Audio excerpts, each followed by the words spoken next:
To help teachers dealing with COVID is creating controversy in the classroom. The battle of the mask, Governor Bill Lee versus Nashville. To help teachers dealing with COVID is creating controversy in the classroom. The battle of the mask, Governor Bill Lee versus Nashville Public Schools. And guess who's caught in the middle? Parents. And make money or take a break. A closer look at the dilemma facing businesses this holiday. Middle Tennessee's only primetime news. This is Fox 17 News at 9, your Code Red station. As new COVID cases shut down Middle Tennessee schools, some teachers are calling for better sick leave policies.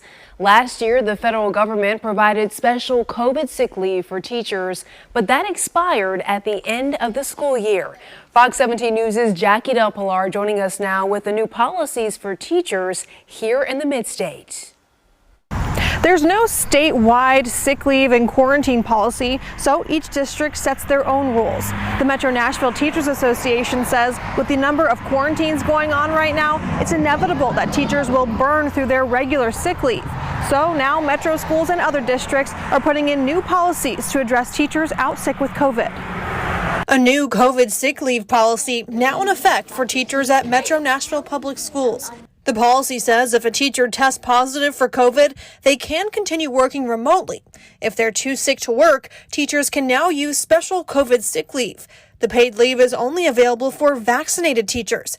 Dr. Adrienne Battle explained why at a recent board meeting. If you have chosen not to get the vaccine to significantly reduce the chances of illness from COVID, then it's not the responsibility of the district to financially compensate you for that decision. But some are concerned this policy could be seen as discriminatory toward those who choose not to get the vaccine. The executive director of the Professional Educators of Tennessee says the policy risks violating equal protection clauses, and districts should seek policies that apply equally to all teachers.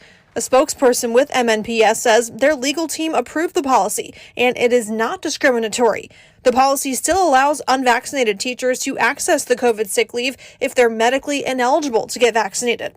Dr. Battle says this policy will help protect teachers who get sick with breakthrough cases while still meeting the needs of students. We're trying to create the safety, the right working conditions for our staff, but also how we can keep that continuity of learning for our students. But that will be a part of our process moving forward. The Metro Nashville Education Association is applauding the decision, saying in a statement in part, "We are grateful Dr. Battle and the board listened to the voices of our educators to reinstate COVID sick leave. Providing paid COVID sick leave communicates the district wants to keep educators in MNPS and that their health matters." The Williamson County School Board also put in a new COVID sick leave policy for teachers. Teachers now get an additional 10 sick days if they have a positive COVID test. This applies to all teachers regardless of vaccination status. Reporting in Franklin, I'm Jackie Del Pilar with Fox 17 News, your Code Red station. Jackie, thank you for that update. The COVID-19 situation is getting so dire over in the Bluegrass State that Democratic Kentucky Governor Andy Beshear is taking new action. We have a record number of Kentuckians in the hospital battling COVID, in the ICU battling for their lives. Beshear says he's calling the Republican-led legislature into a special session tomorrow to shape pandemic policies in Kentucky. The session comes as the state struggles with a prolonged surge of COVID-19 cases there.